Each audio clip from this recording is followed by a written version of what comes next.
So could we now have the third presentation by Professor Rezavi? Thank you.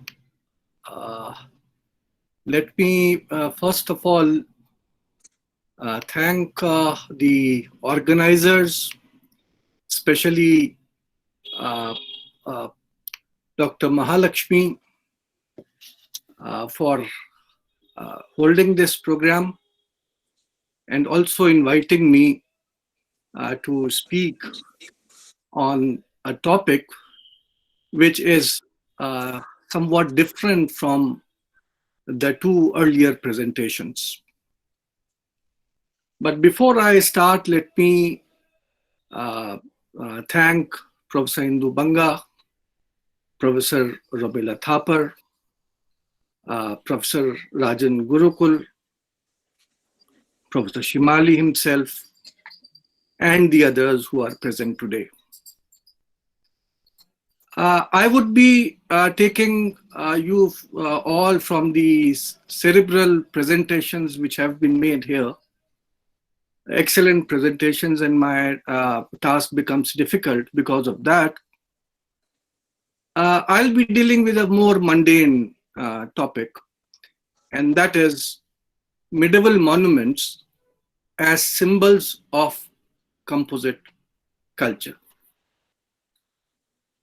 You know, a monument is a type of structure that was explicitly created to commemorate a person or event, or which has become relevant to a social group as a part of their remembrance of historic times or cultural heritage due to its artistic, historical, political, technical, or architectural importance.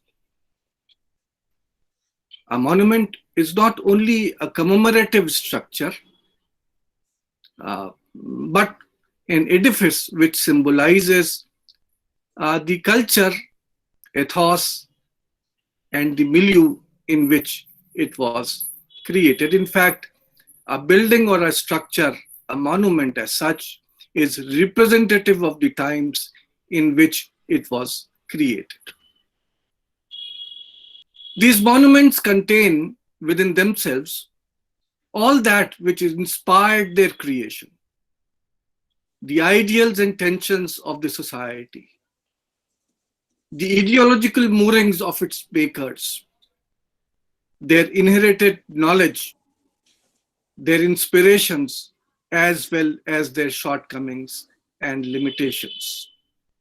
In other words, they are a very good source for us to understand the past in which they were created. To be created in a given time, the monument would not only depend on the cultural needs of the society, but also its technological knowledge and the availability of the material which would give it a form. Now, for example, I would start this presentation with depicting a monument which is very well known, the Qubbatul Islam. This is a portion where before you are the corbelled domes. Now they represent the intermingling, the coming together of two cultures. The shape, which is new, the architects have given them the brief that they have to create a structure which till yet had not been created in the Indo-Gangetic Basin. The masons were aware about the techniques which had prevailed in India since long, and they were given the task of creating a dome. The result was there was, an intermixing of the traditional techniques as well as the form which was needed to be created. The result was these conical pyramidal domes resting on pillars which had been lifted from earlier structures. Now, in both these slides, what is depicted is the outer image, how they were conical in form, and a slide from within where you can see that the technique which they used was the old one, the corbelling, which had gone into the making, where stone pieces were kept in a stepped fashion to just like in a shikhar to create a domical roof.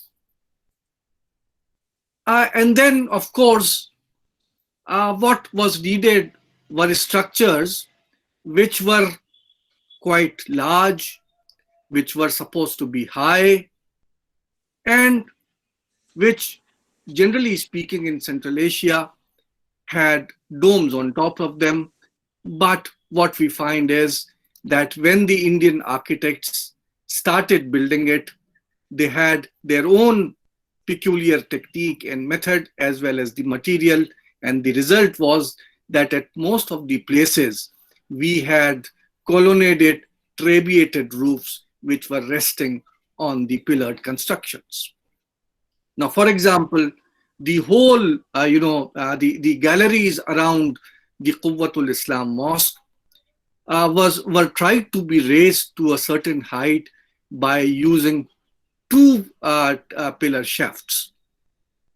Now, generally, when some of the students, when I teach them architecture, they come to me and I start asking them about the Indian architecture and the architecture which was brought into India from Central Asia and Iran. Some of the Muslim students very gleefully point out that, you see, sir, we Muslims are very open, and that is why our mosques are so, open, airy, with light coming in, high ceilings, high roofs, whereas the temples are low, they are claustrophobic, they are colonnaded. Professor Rezavi, I'm sorry to interrupt. Your presentation has gone off. So may I request you to please re-present it?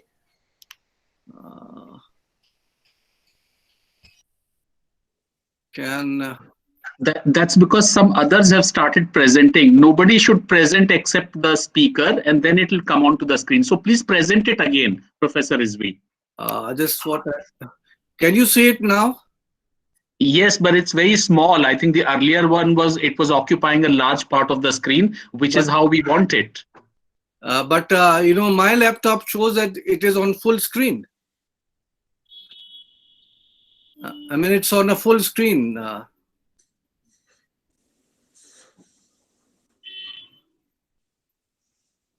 I think if you just pin it to your screen, there is a pin button on that particular window. If you pin it, it will come onto the full screen. No, I can't. Just do it again. Just present it again. Take it off and present it again. Mahalakshmi is right. If you press the pin button, the whole screen comes up.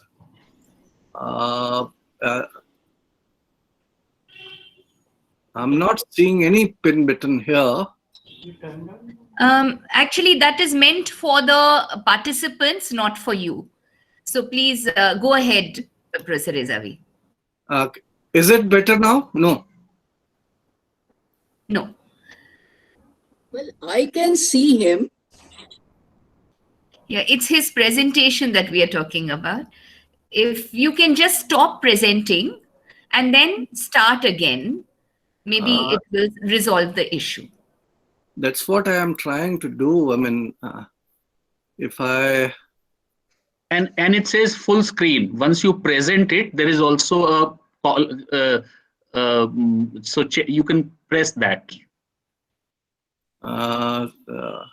Resume presentation.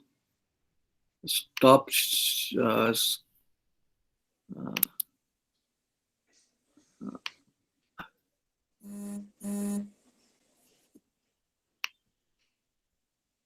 Is it visible now? Yes. Yes, thank you. Yes, that has come. And please repeat that story. You can start with that story because we missed out on that. Well, what I was saying was that generally speaking, there is a misconception that it is because of the religion, the faith, that certain buildings are very open, high ceilinged, very fresh looking, whereas the others are very low and claustrophobic. And sometimes, I mean, on the basis of their religious this thing, people take pride in that. The fact of the matter is that, as the slide before you shows, it is not the religion, but the technology which is being used, which makes a building either a high rise or a building which appears to be claustrophobic. The point which I am trying to make is that in the Indian context, because most of the structures were being built with the Trabeate method, they were colonnaded, they were pillared, and that is why they appear to be constricted. Now, once the order was given to construct the Qubbatul Islam Mosque, which was supposed to be one of the first monuments to be constructed after the establishment of the Delhi Sultanate in India, the old material was used, the old technique was used, but what happened was that it was used in a new fashion. The ceiling was tried to be given some height because that was the demand, and that was achieved through placing two pillar shafts, one on top of the other. And that is how now, for the first time, a monumental Islamic structure was created, which for all practical purposes was built in a style, in a technique which was old and traditional. The only thing which changed in this building was a new shape which was given to it. Now let me come to another very important structure which shows the coming together of different cultural traditions. And this is the tomb of Sultan Ghari. Now this is the tomb of the son of Sultan Iltutmish. And virtually this is one of the first tombs to be created in North India, in the especially in the Indo-Gangetic basin, and especially so in Delhi. Now, as you can see from this slide, the inspiration for this first tomb which was created was derived from the Abbasid traditions, a tradition where a citadel-like form was given, because under the Abbasids there was always a fear when a revolt would take place and the dead remains of the person, of the interred man, would be dug out, burnt, or thrown away. And that is why in the Abbasid traditions, there were a large number of the tombs which started to be built, which had these fortification walls, bastions around them. It was in the same tradition that we find that the first tomb in India, in North India, was constructed, the tomb of Sultan Ghari. Also, you can see that the conical dome, the corbelled dome, as you can see on one of the sides here, I don't know whether my marker is visible to you or not, but here we find the conical dome which surmounts the place which was used for the prayers, for the mosque. Second thing which happened in this first monument was the fact that the grave was situated in a subterraneous chamber, in an underground chamber. There was nothing on the top. And this tradition, which was established from this first tomb, continued up till the period of the tomb of Safdarjung at Delhi. So one can say that this tradition, which was derived from Central Asia, was when in fact introduced in India in this tomb of Sultan Ghari, and up till the last Mughal tomb which was constructed, we find that the subterraneous chamber became the place where the actual grave was located. And now, as I said, that on the surface, there was only a platform and nothing else. And it was only surrounded by cloisters, which were trabeated, pillared in the old fashion. But at certain places, for example, you can see on the far side, there were now arches which were constructed. But once again, as you can see, these arches continue to be the corbelled arches and not the true arch, which was actually introduced during the period of Alauddin Khilji. Now, Alauddin Khilji's period is a period when for the first time there were recruitments of the non-Muslims to certain positions. Generally, in general perception, it is from the period of Akbar that the Hindus were taken into service in large numbers. But we find that under Alauddin, the mint master of Delhi was a person known as Thakur Pheru. And Thakur Pheru's, a number of books have been recently published. One of them, which is on, mathematics, has been translated and edited and published by Dr. S.R. Sarma, in fact, of the Sanskrit department of AMU, who is now in Germany. Now, from Thakur Pheru's account, we come to know that by Alauddin's period, by the period that Thakur Pheru was writing his work, the true arch became quite well known, and Thakur Pheru in his account mentions not only how to make a true arch, but also how to make a dome.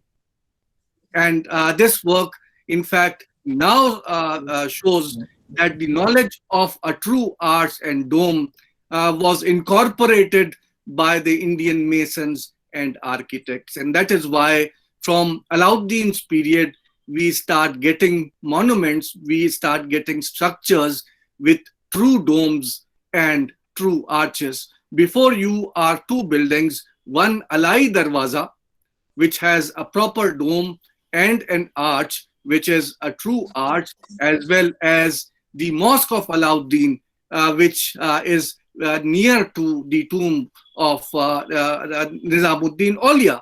And both these buildings, the gateway as the mosque, now show that by Alauddin Khilji's period, the intermingling of both the cultures came to establish a new type of architecture which had not at all prevailed in the earlier periods.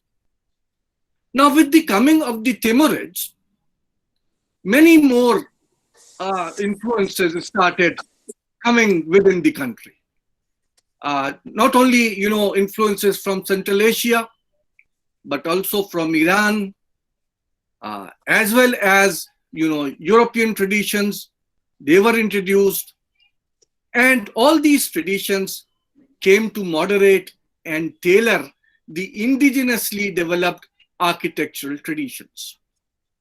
If you ask me to define Mughal architecture, and if you ask me if there is any particular, architectural element which is specifically Mughal, I would say that there is not a single architectural element which you can identify as Mughal.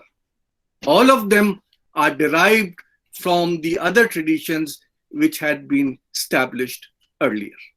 Either they are Iranian or Central Asian, or they are in fact Khalji or Gujarati, or derived from Malwa, or the other traditions which had existed before the coming of the Mughals. We know that when the Mughals came to India, they came along with not only poets and soldiers, but they also came along with architects and painters.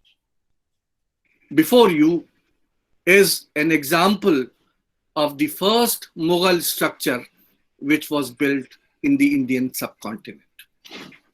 This is the Kabuli Bagh Mosque of Panipat, and it still survives. It is the only authentic Babri Masjid because it is the mosque which has been referred to by Babar in his Babarnama. We know that Babar had come along with an architect who was Mirza Ghiyas, And soon after the Battle of Panipat, when Babur became the ruler of Delhi, he ordered Ghias to, as a form of thanksgiving, to create a garden, and within the garden lay out a mosque, and near the mosque a step well. The mosque survives. The garden has disappeared. And in a very typical Central Asian style, it is a high propylaeon. You can see that the front entrance, the central entrance, just like in the Sharqi architecture, is quite high. But then this mosque is surmounted by multiples of domes. There are around 9 domes which surmount this structure. But then the arches which are created here, they are the arches which were made in the same form as they were being created by the time of the Tughlaqs. They remind us of the Tughlaq architecture. If you go and see the gateway of this mosque, you would realize that it is created in a typical Tughlaq style.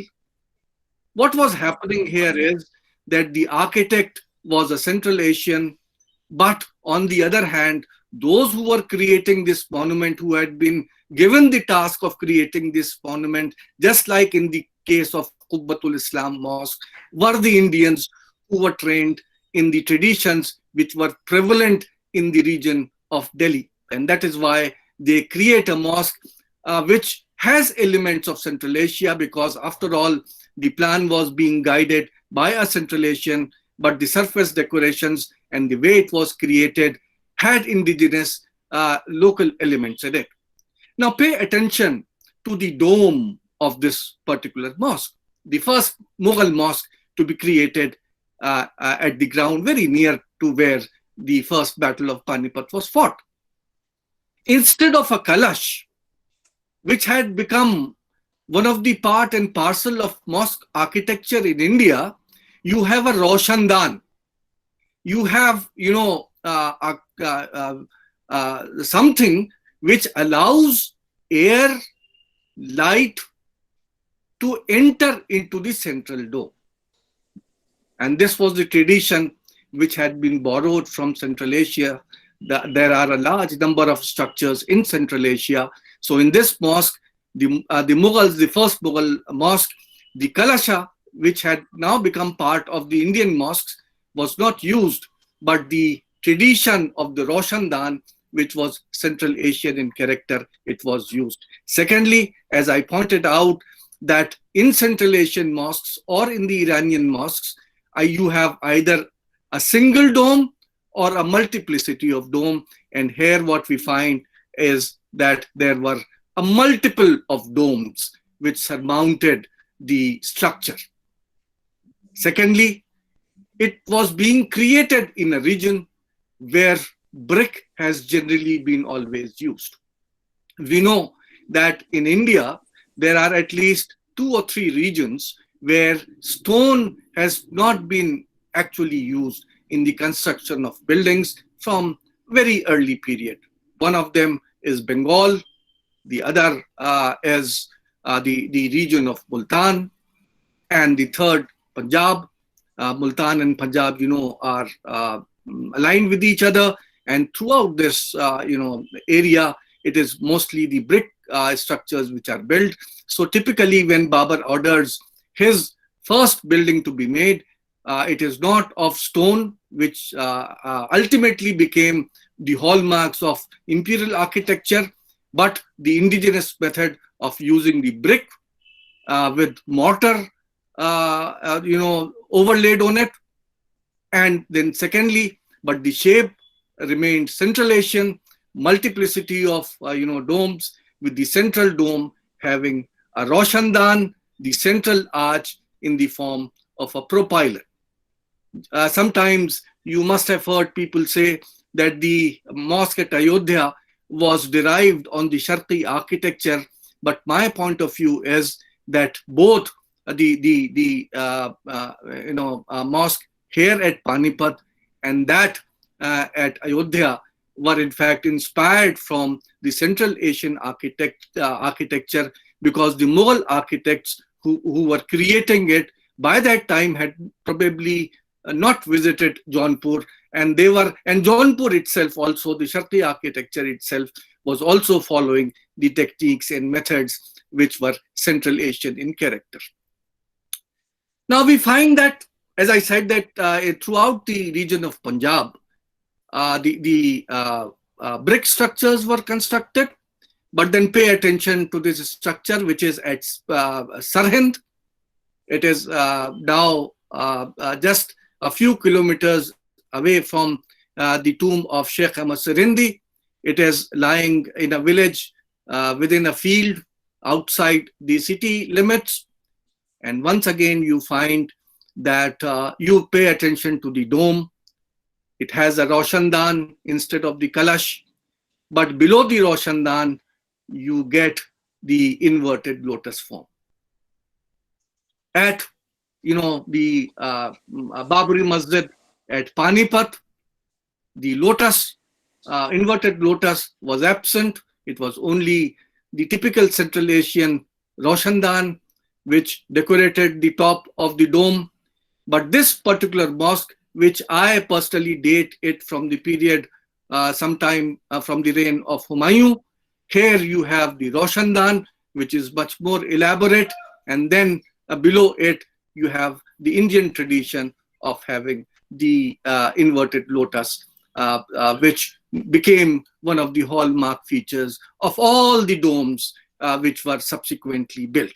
So one can say that a hesitant use of such a method was found at the Kabuli Bagh Masjid, and then ultimately both the traditions further intermingled, and we find that this was created again in the Punjab region, in the area which is Sarhind.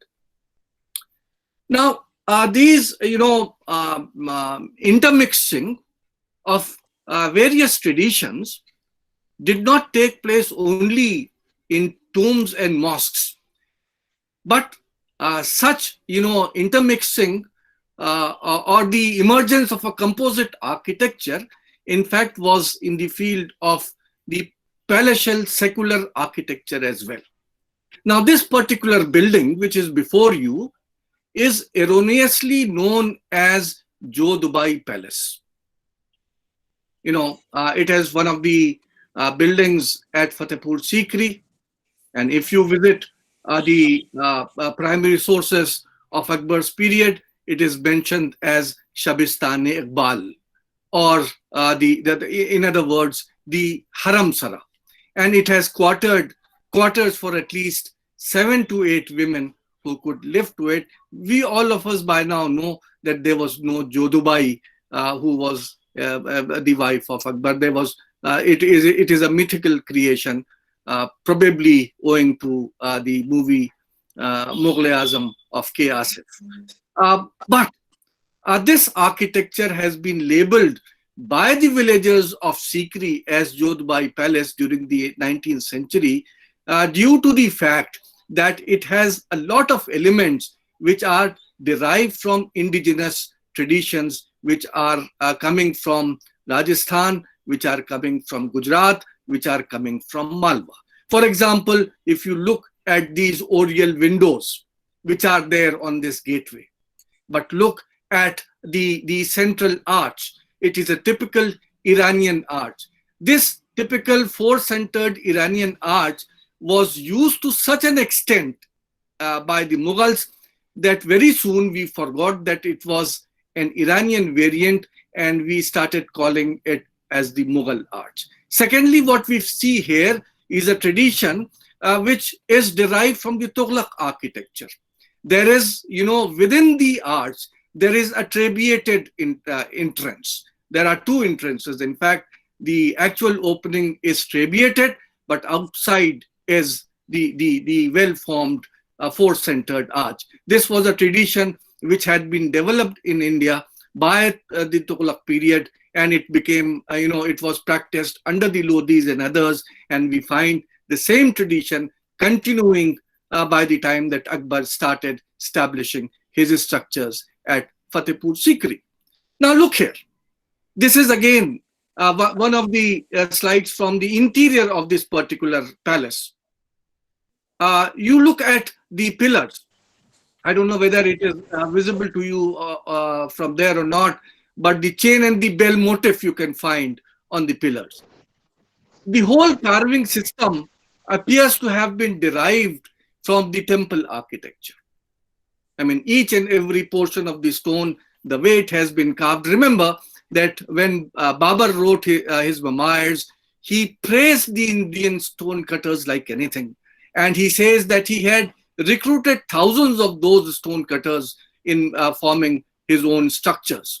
And similarly, when Akbar was building his structures, these architects and these masons, these master craftsmen were recruited, and the end result was a structure which misled people to believe that possibly this was a Hindu structure.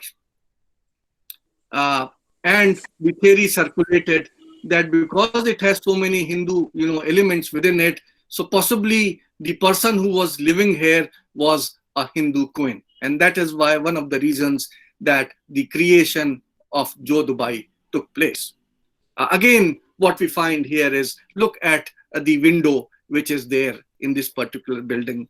These are the various architectural elements juxtaposed superimposed on one another. On the top, what you find is a typical arch, and below is the shape of an oriel window with the type of Jain architectural elements which are generally found in Rajasthan and Gujarat regions. Probably here the chain and bell motif would be much more clearer to you, and that is why sometimes what we find the people claiming is that this was a sort of a temple which was created within the palace complex. Nothing like it. This is a modern concept of giving religion to the architectural elements. What Akbar actually was trying to do in these buildings and palaces was trying to intermix the architectural traditions of the various regions, and all of those various traditions were amalgamated together to give form to what is now known as Akbari architecture. Another example of the same is here before you.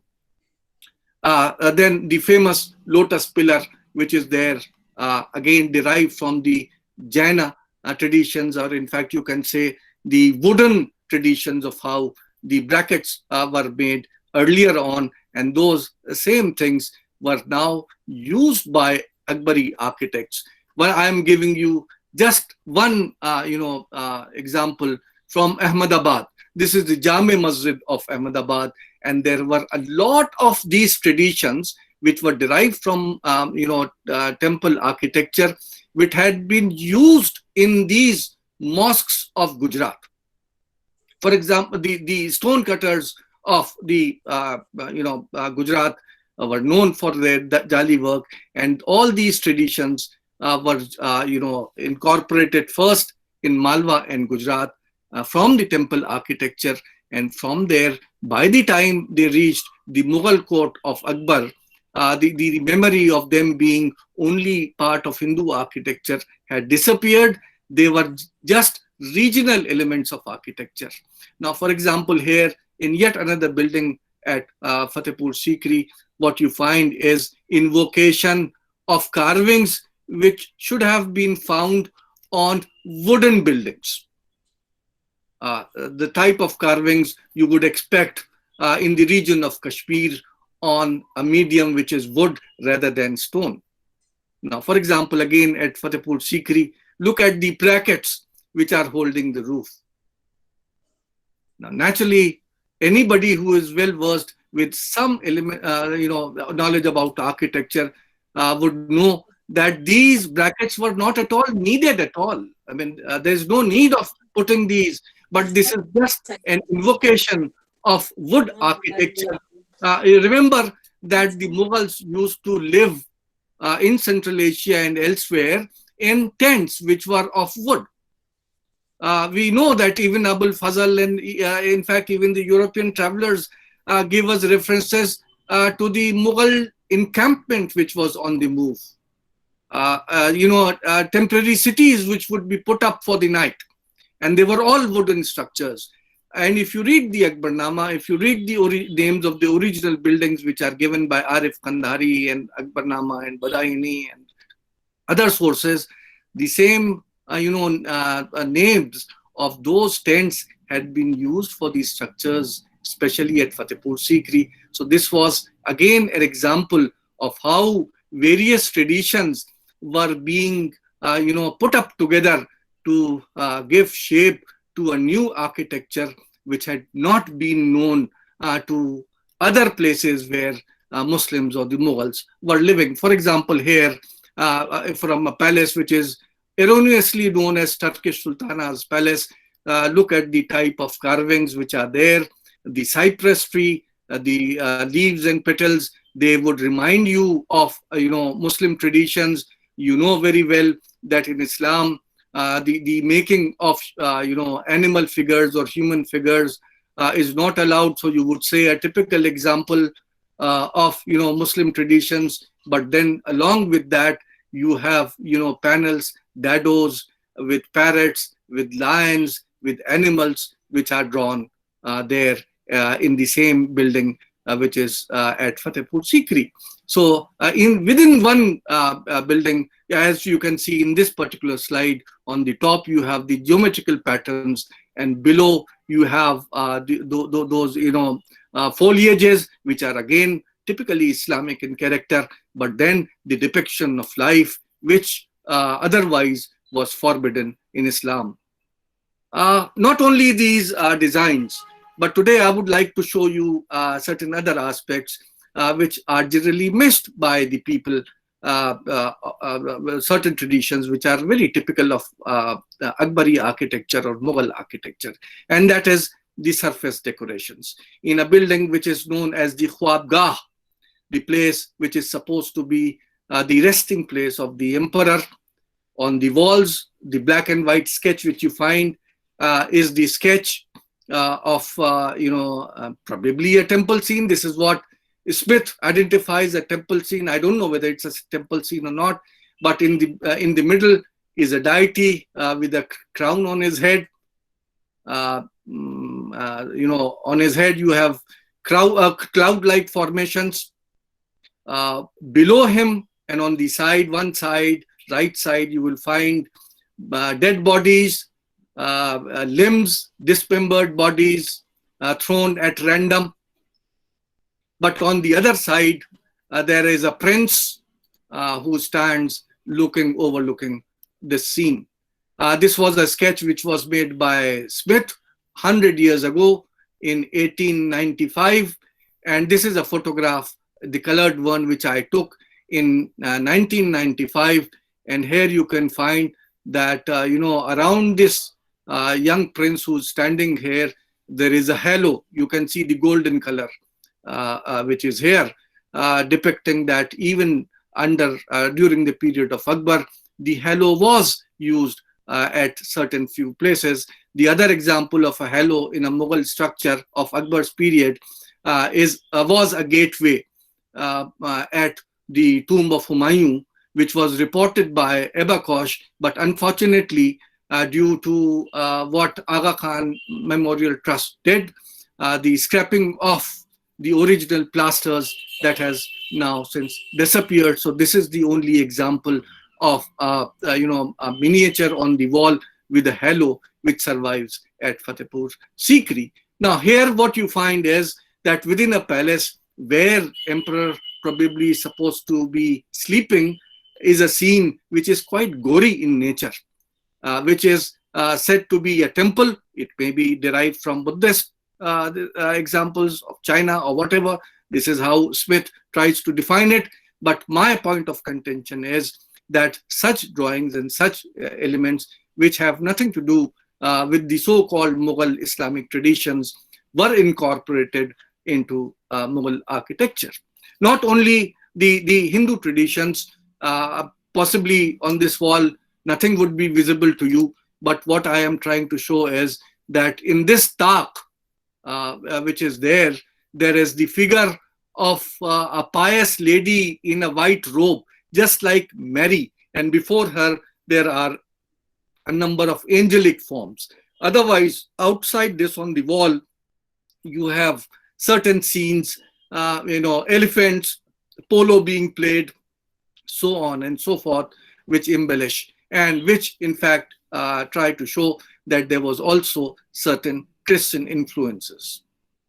Now again, this is a palace where Akbar himself used to sit.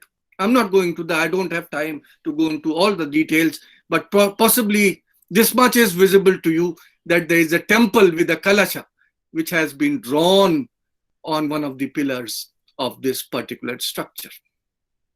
The figure of Ganesha, again in a building which was used by Akbar.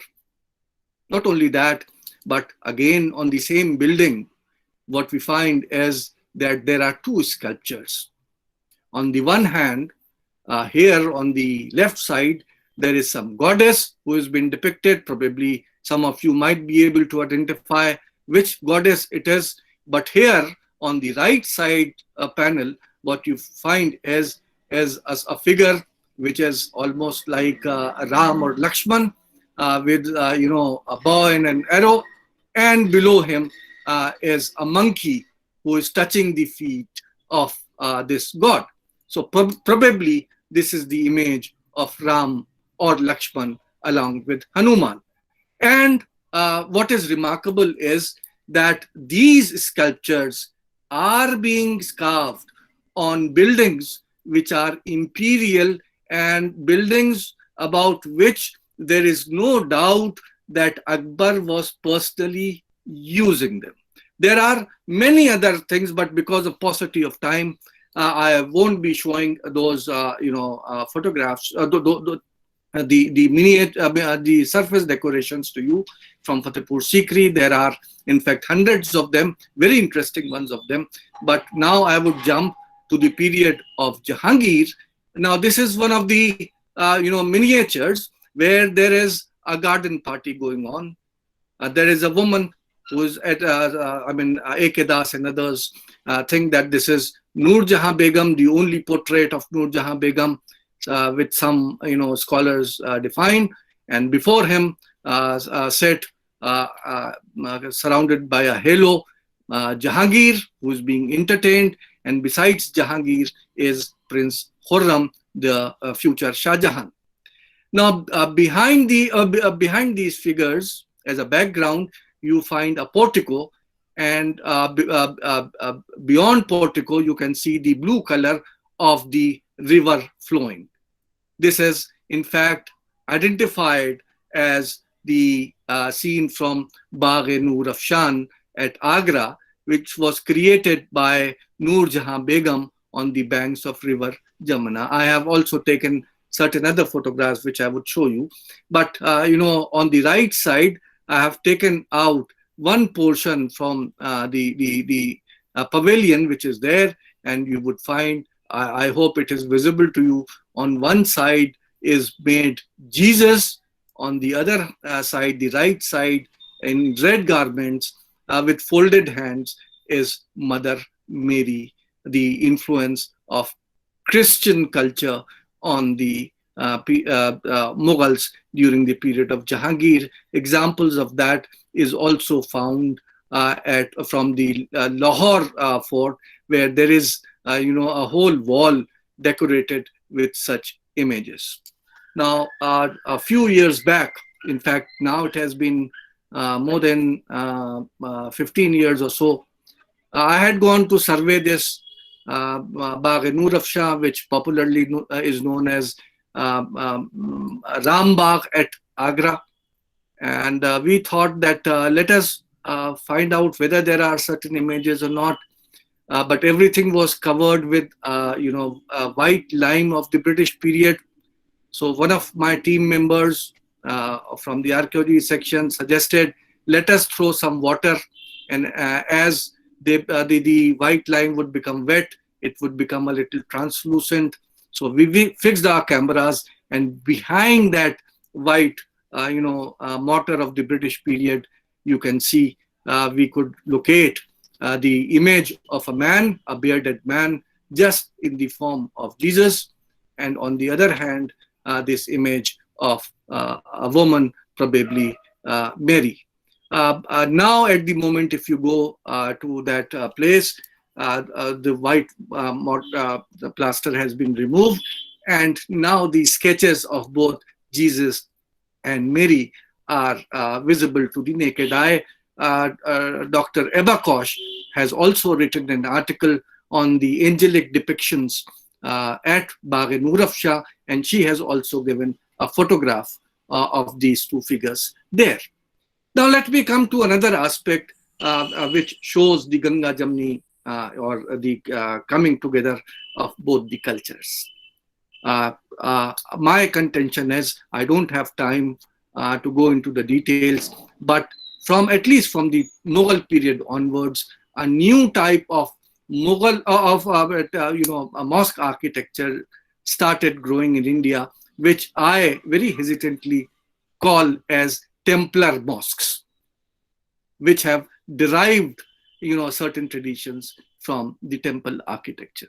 The first thing is that outside the Indian subcontinent, Pakistan, Hindustan, Bangladesh, Sri Lanka, if you go outside that, you will not be able to find a single example of a historic building of a mosque which has triple domes. It is typical of the Indian subcontinent. Outside the Indian subcontinent, you would find mosques which are either single domed or multiplicity of domes, as we found in the Kabuli Bagh Mosque of Babur. But from in Qubbatul Islam Mosque also, there was multiplicity of domes.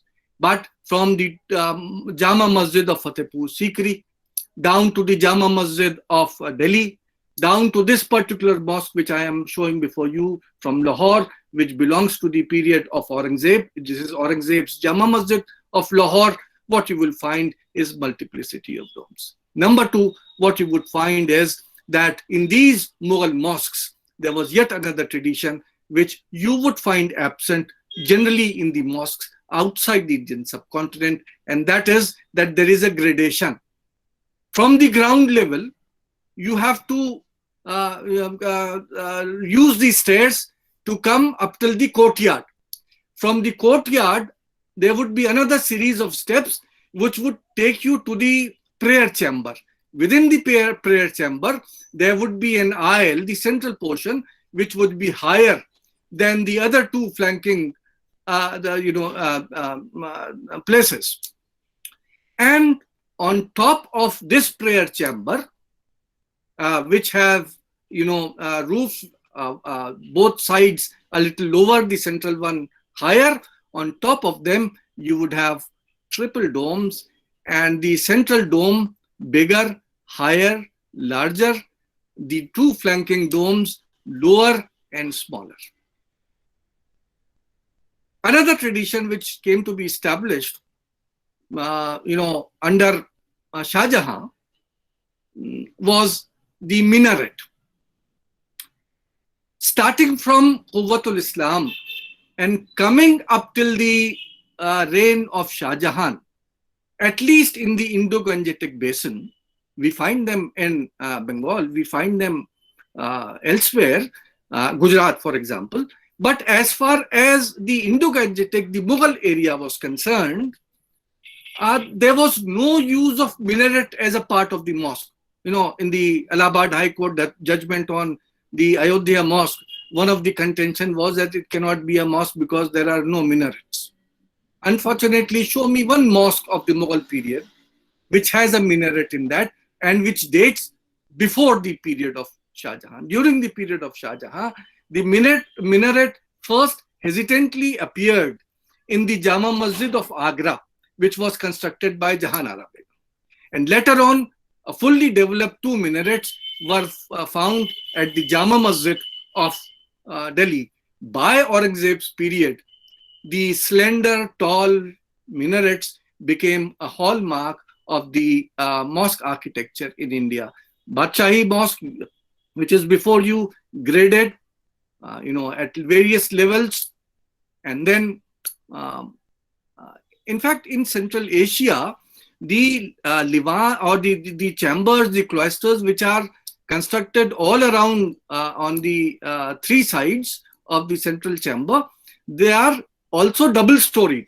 But in the Indian context, except for the higher prayer chamber, the other three sides are single-storied and lower.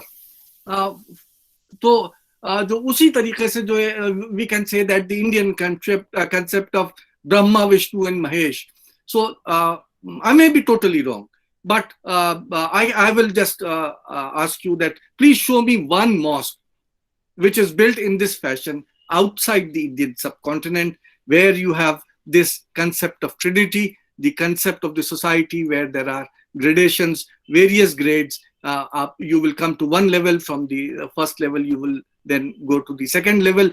Ultimately, the Muezzin would be standing at a place which is not only central, but under the span of the highest dome, which is on top of his head. So that is why I say that the Mughal mosques, in a way, are typical mosques which show a composite culture. They incorporate within themselves traditions which are typically Indian and are not to be found elsewhere. It is not only confined only to the mosques, but even as the temples which were built during that period. Before you is the Madan Mohan temple at Vrindavan. You can see the use of red sandstone, and we have enough documents. Professor Irfan Habib has just come out with a book on Vrindavan documents on Braj Bhum, where the documents point out that a large number of grants were given to these temples, and the architecture which was used in these temples is almost the same Akbari architecture which had been used at Fatehpur Sikri, for example. One of the best examples of a Mughal mosque, temple is this Gobind Dev temple, which has a typical character.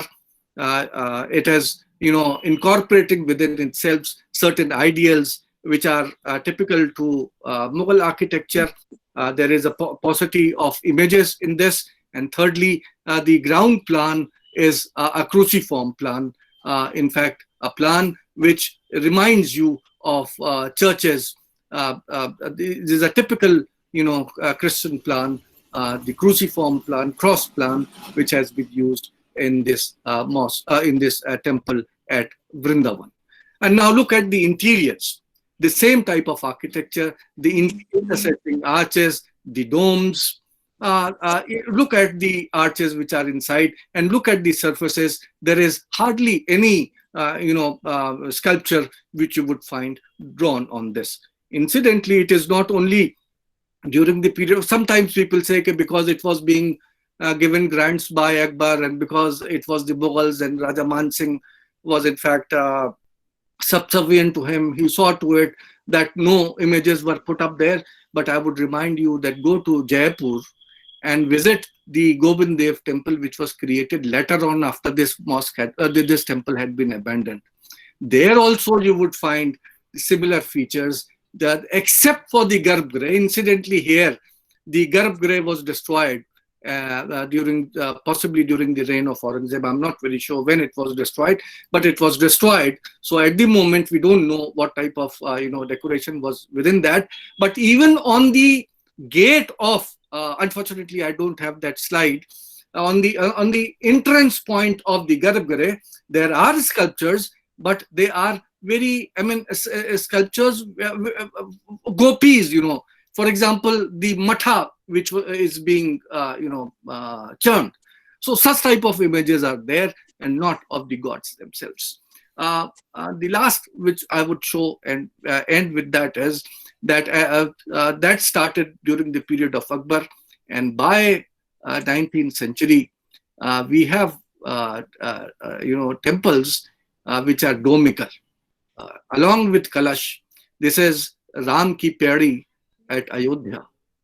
Grants which were given by the Nawabin-e-Awadh And sometimes, in fact, when I went there for the first time after the demolition of the Babri Masjid, when the program Anhat had taken place and all this place was decorated, I thought that I was standing in front of some Muslim buildings and not temples. These domical buildings are the various temples, and that is the result of the type of culture which came to prevail in India because of the intermingling of various cultures. Thank you very much.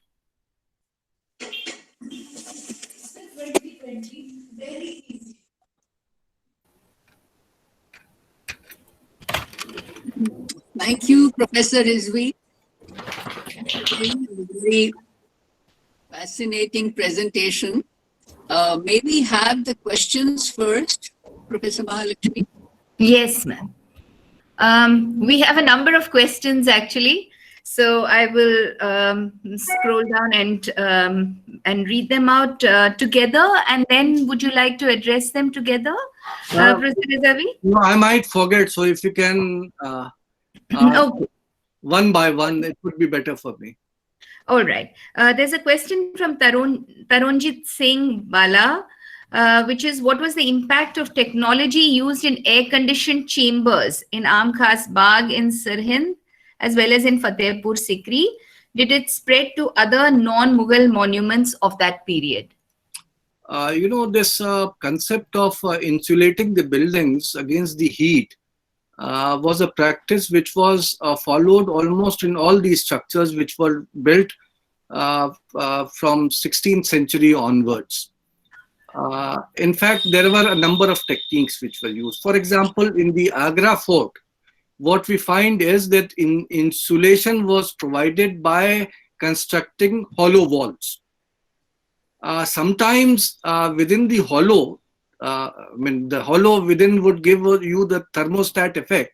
Sometimes within the hollow, there were certain surahi-like objects made of masonry would also be introduced. Just like, pots would be put inside, and that would provide insulation. Secondly, sometimes what they did was that the floor would be provided with a large number of channels, and those channels would be funnel shaped, so that during the winters at one particular place they would light the fire which would provide the heat through the funnel effect to all the parts of the room. During the summers, the water would be flown through them. They would be connected with channels so that you have a floor which is quite cool. What we find even in private houses, the nobles' houses which have been excavated, the side which fronted the sun, the wall of that side was thicker than the walls which were not facing the sun. So these were some of the techniques which were used, and they were used not only in the imperial buildings, but as I said, that even in the buildings which were not imperial in character. So from 16th, at least, I don't know before that what was happening. I have not studied that. But at least from 16th century onwards down to 19th century, the insulation was tried to be given in all these structures. And I can vouchsafe, if you go to Fatehpur Sikri for that matter, even when you would not be able to stand outside, once you enter into the building, you will think that you have, entered into winters. Yeah. Thank you, sir. The next question, Professor Rezavi, is from Reggie. And actually, Shreya Saha also has the same kind of question, a similar question, about the influence of South Indian style of architecture or Dravidian style of architecture on buildings of the medieval period. Well, that is a very interesting question, in fact.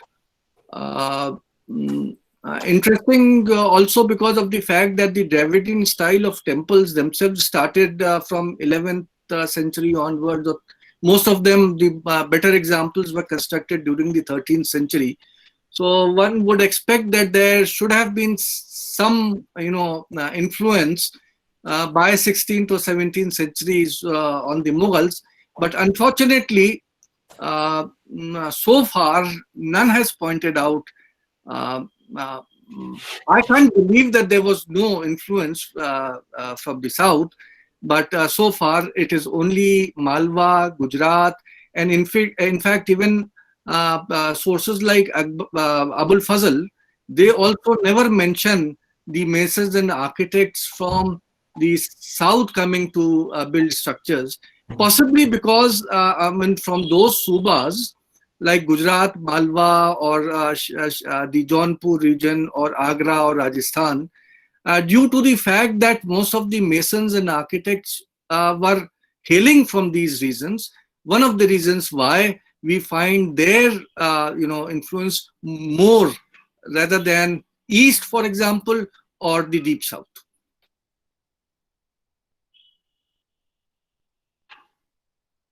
Thank you.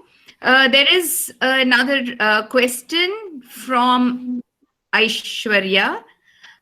Was there any formal structure to train masons or architects in the Central Asian traditions? How did the indigenous workers acquaint themselves with the techniques of construction of Central Asia? By experience as workers on the sites or by formal training? Aishwarya, I have written a paper on the masons' marks. And it appears that although most of the historians, they would deny that there was any guild during this period, there was no guild system. But my work at least points out that there was some form of organization of these craftsmen into groups. Each group, possibly a family tradition, following certain traditions in building structures. Unfortunately, under the Mughals, there are two things which are missing. One, there is no treatise on architecture which has been compiled or survives. May have been written, but they don't survive. Unlike, say, for example, under the Ottomans, or unlike in ancient India where you have the Shilpa Shastras, under the Ottomans you have texts of architecture which survive. Secondly, under the Mughals, we have no plans of any of these structures which survive.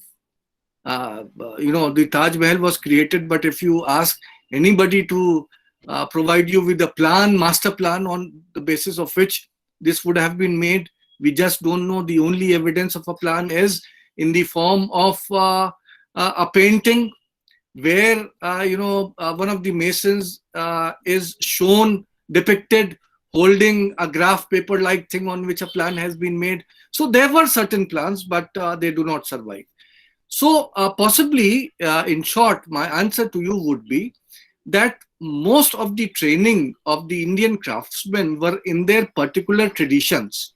There is a work by Bala Subramaniam who tries to show that till 18th century, the old concepts of the Shilpa Shastras were influencing the Indian masons.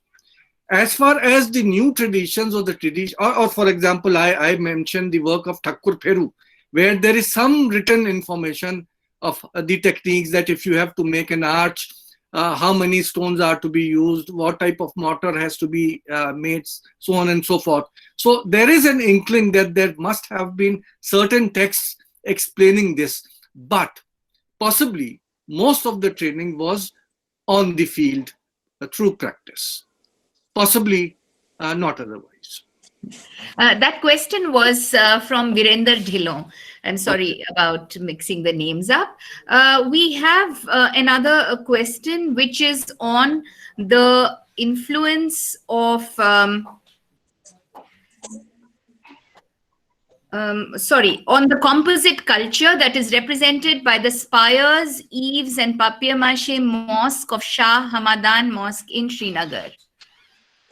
Naturally, the Kashmiri architecture, whether it is the Mosque of Hamadan, Shah Hamadan, or whatever, they also depict a composite culture in the sense that there are certain traditions which are used there, which are typically local. For example, the medium of construction, the wood, the type of carvings which has been done on the wood, they are typically of Kashmir. But then we also come to know that this was an area on which much Chinese influence was also coming. So some of the carvings which have been done on Kashmiri structures do reflect certain influence of Kashmir, of China or Chinese artists. Now, all those monuments which were created under the Mughals, for example, the Shalimar Bagh or the other gardens which were or buildings constructed under the Mughals, they are typically Mughal in character. So there are certain influences which continue from Kashmir on them, but basically the grand Mughal traditions, because most of the architects, as I said, they were being taken there, and it was through them. So we do find that even in Kashmir, the composite culture of various traditions did came to be established. Yeah. Similar question from Amita David. The previous question was from Srishti Ray, which is about Tak in Muslim architecture. A final question is about whether we have any evidence to suggest that the use of indigenous traditions along with non-indigenous is a deliberate decision on the part of the respective rulers who were commissioning the building of these structures. The Mughal period was known for the coming together of various traditions, whatever we may call the Mughals now. Soon after the establishment of the Mughal Empire, I would say from the period of Akbar, there were two things which were established, two ateliers. One, the school of Mughal painting, the miniature painting that started, and a new type of architecture which I talked about. And in both the things, there was a tradition of